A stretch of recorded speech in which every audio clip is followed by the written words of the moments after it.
Bismillahirrahmanirrahim. Assalamualaikum warahmatullahi wabarakatuh. Alhamdulillahirabbil alamin wassalatu wassalamu ala asrofil anbiya'i wal mursalin wa ala alihi wa sahbihi ajma'in amma ba'du. Asyhadu an la ilaha illallah wa asyhadu anna Muhammadar Rasulullah wa na'madu abadah la haula wa la quwata illa billah aliyil azim amma ba'du. Alhamdulillah, pada kesempatan kali ini kita masih diberikan oleh Allah umur yang sangat panjang sehingga kita bisa bertatap muka lagi dalam keadaan sehat walafiat, dalam kondisi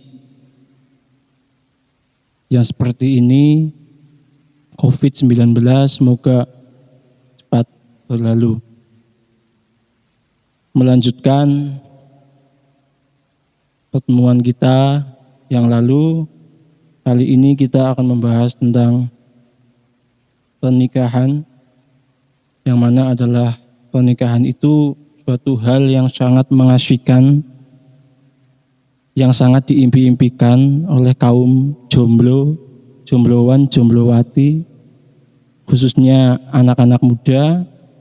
Tapi perlu kalian ketahui apa itu nikah. Jadi nikah itu adalah menghalalkan laki-laki dan perempuan yang bukan mahramnya untuk memberikan kado istimewa berupa rumah tangga yang sakinah, mawadah, warahmah.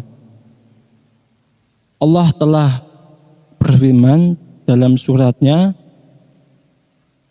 yang berbunyi, fankihu ma talab lakum min nisah, yang artinya maka nikahilah perempuan yang kamu senangi. Jadi untuk kaum laki-laki, kaum jomblo, jangan nikahi perempuan yang tidak kalian senangi. Jadi intinya nikahilah perempuan yang kalian senangi. Ada 4 macam pengertian pernikahan dalam Al-Quran. Yang pertama, uqdatun nikah, yang artinya perjanjian untuk menikah.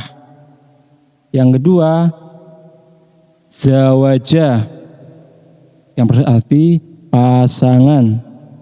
Yang keempat, yang ketiga, misakon kholidon, itu ikatan yang kokoh. Jadi ada ikatan yang menjadikan suatu rumah tangga itu kokoh, yaitu misakon kholisa. Yang keempat yaitu muwadah warahmah, yaitu salah satu kalimat, salah satu doa yang sering kita dengarkan di acara pernikahan, sakinah, mawadah, warahmah. Untuk itu maka nikahilah perempuan yang kalian sayangi. Jangan sesekali kalian menyakiti perempuan yang kalian sayangi.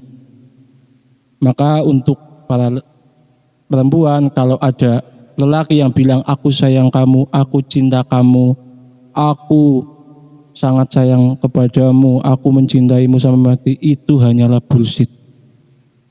Maka ketika ada seseorang laki-laki bilang seperti itu, jawablah.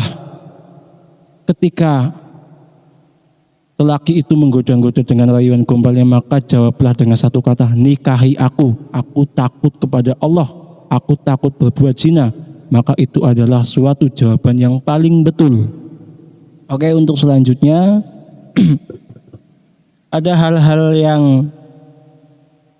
perlu diperhatikan untuk menuju pernikahan. Yang pertama itu adalah adanya kesiapan fisik dan mental. Usia idealnya yaitu antara 20 sampai 25 tahun bagi kaum wanita dan 25 tahun sampai 30 untuk kaum laki-laki. Tapi apabila sebelum umur tersebut kalian sudah memiliki mental yang sangat kuat, yang sangat percaya diri, maka segeralah menikah untuk menjauhi yang namanya perzinahan. Itu hal yang penting, yang pertama. Yang kedua adalah kematangan mental. Jadi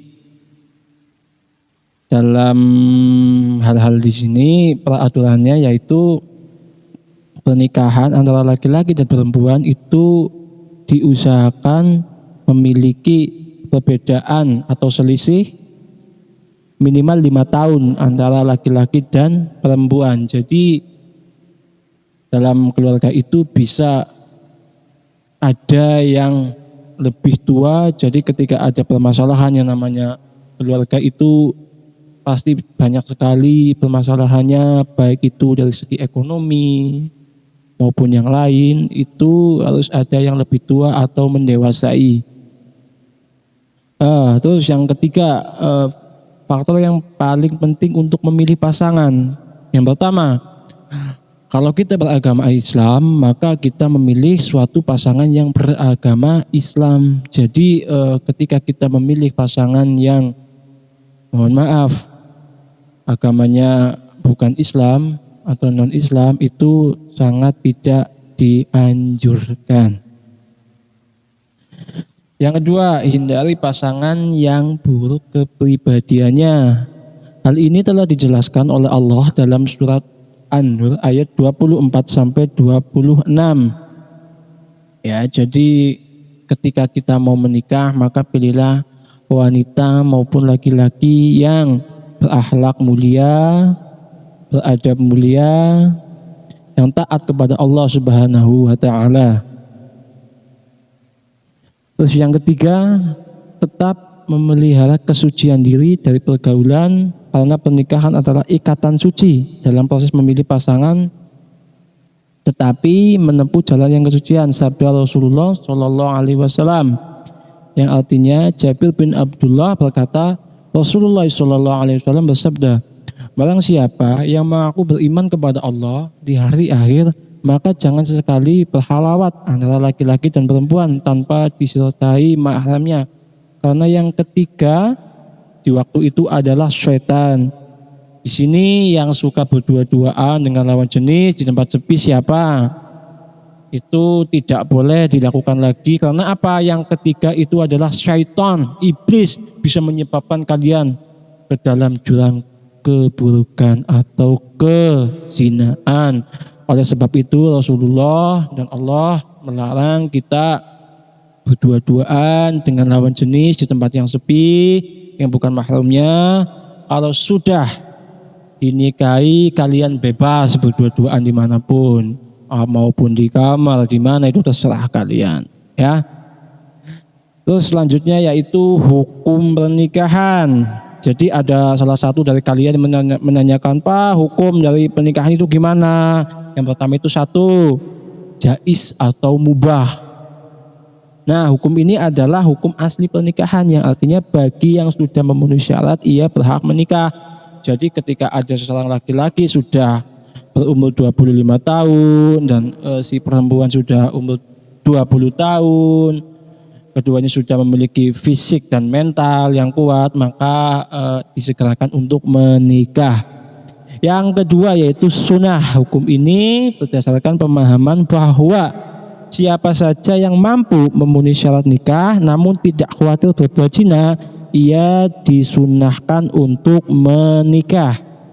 Nah, oleh sebab itu untuk teman-temanku sekalian yang masih mendalami kejombloannya sampai saat ini, sementara umurnya sudah cukup, fisiknya juga sudah siap, mentalnya juga sudah siap, baik itu secara ekonomi sudah siap, maka carilah wanita yang kamu senangi dan kamu nikahi agar hidupmu lebih baik lagi dan terhindar dari yang namanya kemaksiatan atau zina.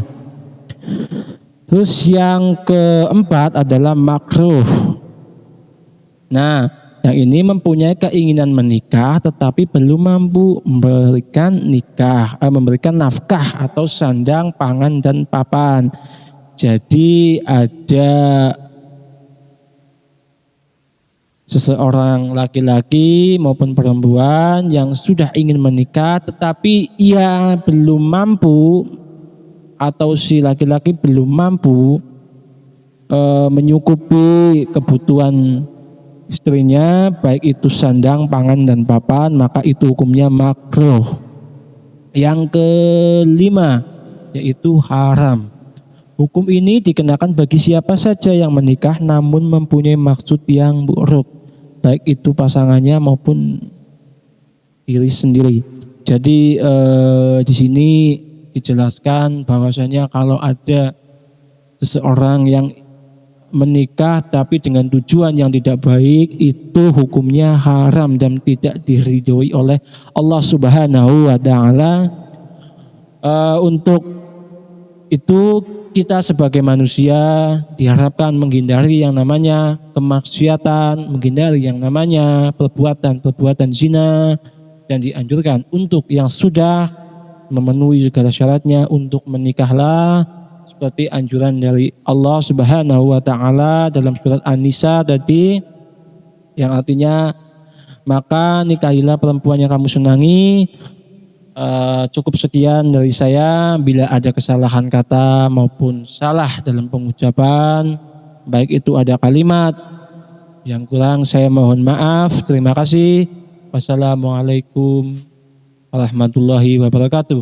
Oke, untuk teman-teman semuanya, kalau ada yang mau Q&A dengan saya, baik itu pertanyaan, silakan tanya di kolom komentar. Jangan lupa subscribe, like, dan share ke teman-teman kalian. Terima kasih.